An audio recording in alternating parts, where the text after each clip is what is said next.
Hello friends, જય શ્રી કૃષ્ણ, જય મહાદેવ, જય અંબે. આજે આપણે રેસીપી બનાવવા જઈ રહ્યા છીએ પીનટ જી ઓઇલમાં. પણ પીનટ જી ઓઇલમાં રેસીપી કઈ બનાવવાના છે તે આપણા બેકરી શેફ ચૈતાલી પાઠક આપણે જણાવશે. તો તમે આમાં કઈ રેસીપી શીખવાના છો?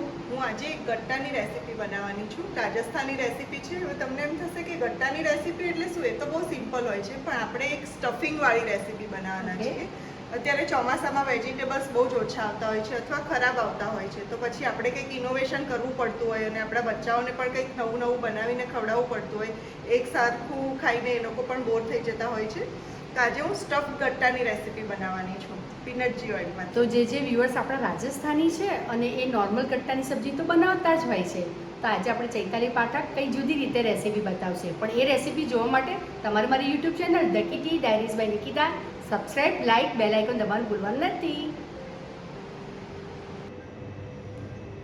આપણે રાજસ્થાની સ્પેશિયલ સ્ટફ ગટ્ટાની જે સબ્જી બનાવવાના છીએ એના ઇન્ગ્રેડિયન્ટ્સ જોઈ લઈશું. સ્ટફિંગ માટે આપણે ડ્રાય મસાલા થોડા રોસ્ટ કરવાના છે. એના માટે આપણે સૂકું ટોપરું લીધું છે, પીનટજીના સિંગ દાણા લીધા છે, આદુ મરચાંની પેસ્ટ, કાંદો ઝીણો સમારેલો, ટામેટાની પ્યુરી, આપણું પીનટજીનું ઓઇલ, સર્વોત્તમનો બેસન કે જે પ્યોર ચણાની દાળમાંથી બનેલો હોય છે અને એનો ટેસ્ટ ખૂબ જ સરસ આવે છે. અને એની સાથે જ આપણે દહીં લેવાના છીએ, કારણ કે ગટ્ટાની સબ્જી દહીં વગર તો અધૂરી જ હોય. તો સૌથી પહેલાં આપણે મસાલા રોસ્ટ કરીશું. આપણે પીનટજીના પીનટ્સ યુઝ કરીશું રોસ્ટ કરવા માટે. આપણું આ સૂકું ટોપરું, એની સાથે થોડા ધાણા એ પણ રોસ્ટ કરી દઈશું આપણે.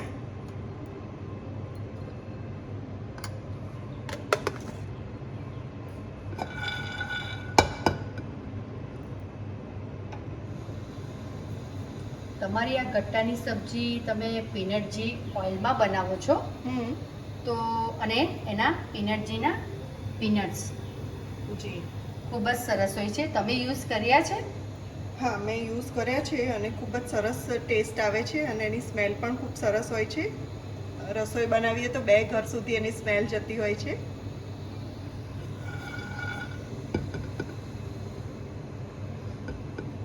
આપણો મસાલો રોસ્ટ થઈ રહ્યો છે, ધુમાડો પણ નીકળી રહ્યો છે અને ધાણા શેકાવાની ખૂબ સરસ સ્મેલ પણ આવી રહી છે સાથે. આપણા મસાલા રોસ્ટ થઈ ગયા છે. હવે આપણે એને ગ્રાઇન્ડ કરી દઈશું. એની સાથે જ આપણી આદુ મરચાં અને લસણની જે પેસ્ટ હતી એ પણ એડ કરી દઈએ. થોડી બચાવીને રાખીશું, આપણે હજી દહીંનું બનાવવાનું બાકી છે એટલા માટે.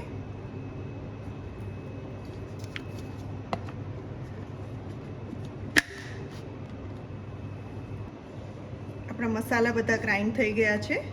હવે આપણે આગળની પ્રોસેસ કરીશું. આપણે ગટ્ટાનો લોટ બાંધવાનો છે, જેની અંદર આપણે સર્વોત્તમનો બેસન યુઝ કરવાના છીએ, જે ઓથેન્ટિક ચણાની દાળમાંથી બનેલો છે અને ખૂબ જ સરસ ટેસ્ટ આવે છે. એના માટે આપણે સર્વોત્તમ બેસનનો યુઝ કરી અને ગટ્ટાની લોટ બાંધીશું. લગભગ 1 કપ જેટલો આપણે બેસન લઈશું.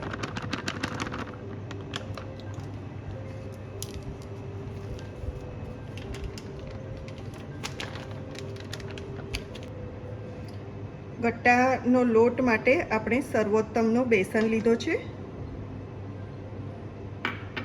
એની અંદર આપણે સ્વાદને અકોર્ડિંગ સિંધવ મીઠું એડ કરીશું, થોડી હળદર,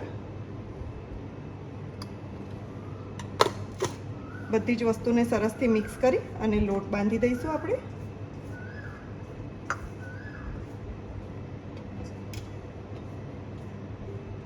આની અંદર મોણ આવે છે? ના, આમાં મોણની જરૂર નહીં પડે. લોટ બંધાઈ જશે પછી આપણે એને ગ્રીસ કરવા માટે તેલનો યુઝ કરીશું, પીનટજી ઓઇલનો. આપણો લોટ ગટ્ટાનો રેડી થઈ ગયો છે. આપણે એને પીનટજી ઓઇલથી ગ્રીસ કરી દઈશું.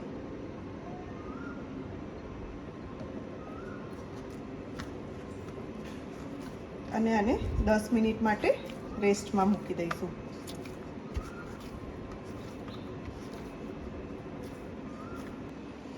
આપણે હવે ગટ્ટા બનાવીશું.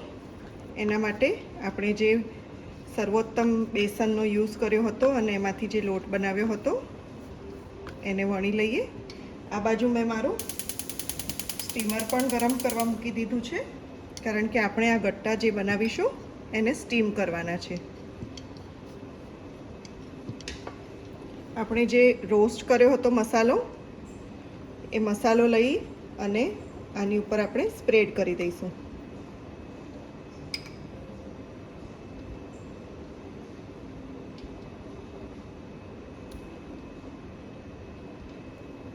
પ્રોપર એને ઇવનલી સ્પ્રેડ કરી અને એના રોલ બનાવી દઈશું આપણે.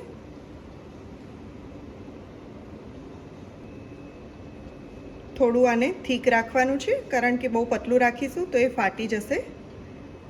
આ રીતે આપણે એના રોલ બનાવી દઈશું. મસાલો બહાર ના નીકળી જાય એનું પ્રોપર ધ્યાન રાખવાનું છે.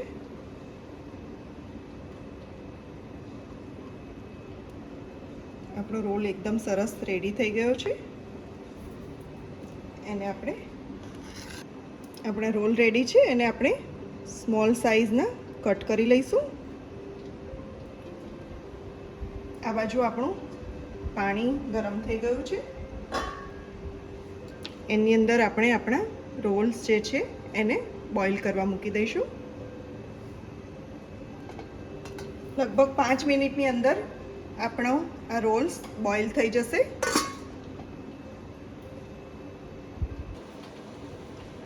આપણા ગટ્ટા બોઇલ થઈ રહ્યા છે ત્યાં સુધી આપણે દહીંની અંદર બધો મસાલો કરી દઈશું.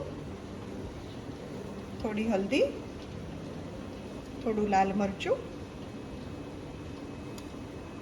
થોડા ધાણા, થોડો ગરમ મસાલો. આ બધી જ વસ્તુને એક સાથે આપણે વિસ્ક કરી લઈશું.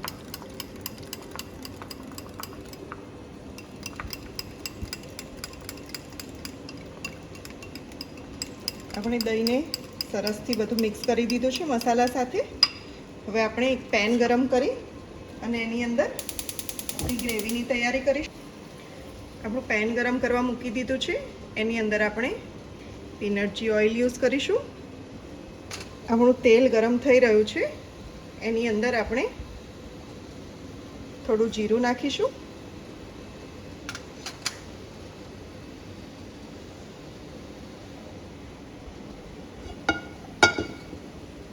થોડી હિંગ નાખીશું સ્વાદ પ્રમાણે.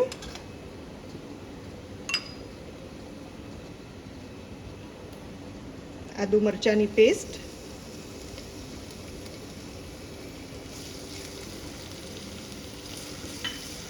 એને ખૂબ સારી રીતે સોતે કરી લઈશું. આપણા આદુ મરચાં લસણની પેસ્ટ સોતે થઈ ગઈ છે. એની સાથે જ આપણે આપણા કાંદા એડ કરી દઈશું, ચોપ કરેલા.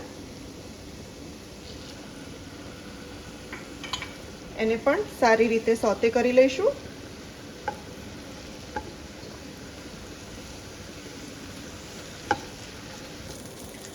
આપણા કાંદા સતળાઈ ગયા છે. હવે આપણે ટોમેટો પ્યુરી નાખી દઈશું.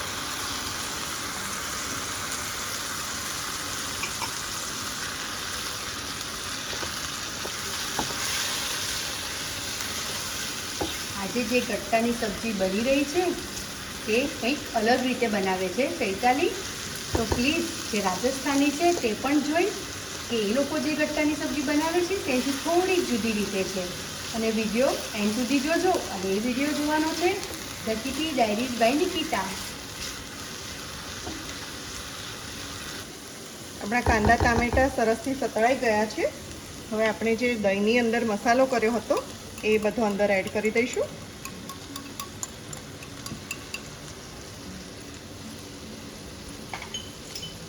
બધું જ દહીં પ્રોપર લૂછી લેવાનું છે.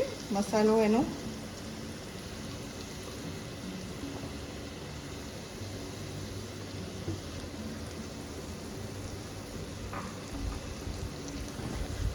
સારી રીતે એને બધું મિક્સ કરી દઈશું.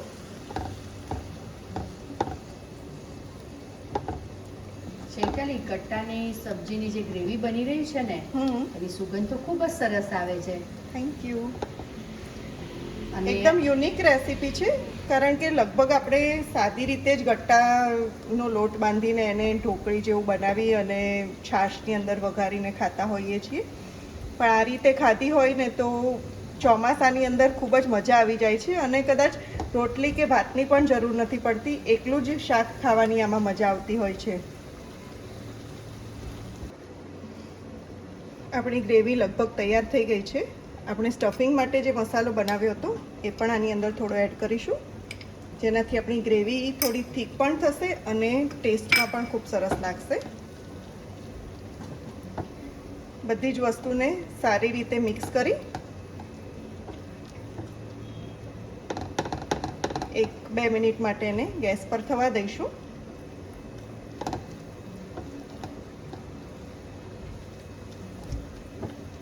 આની અંદરથી ઓઇલ છૂટું પડવા લાગ્યું છે. હવે આ સ્ટેજ પર આપણે આની અંદર થોડું પાણી એડ કરીશું.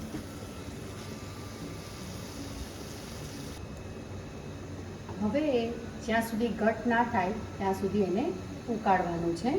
હા, એટલે બીજી બાજુ આપણા જે બાફા મૂક્યા છે ગટ્ટા તો તે થઈ જશે. અહીંયા આપણા ગટ્ટા ખૂબ સરસ રીતે બોઇલ થઈ ગયા છે. આપણે એને આપણી જે ગ્રેવી બનાવી છે એની અંદર ટ્રાન્સફર કરી દઈશું. આપણા જે બોઇલ થયેલા ગટ્ટા છે એ ગ્રેવીની અંદર આપણે ઉમેરી દઈશું.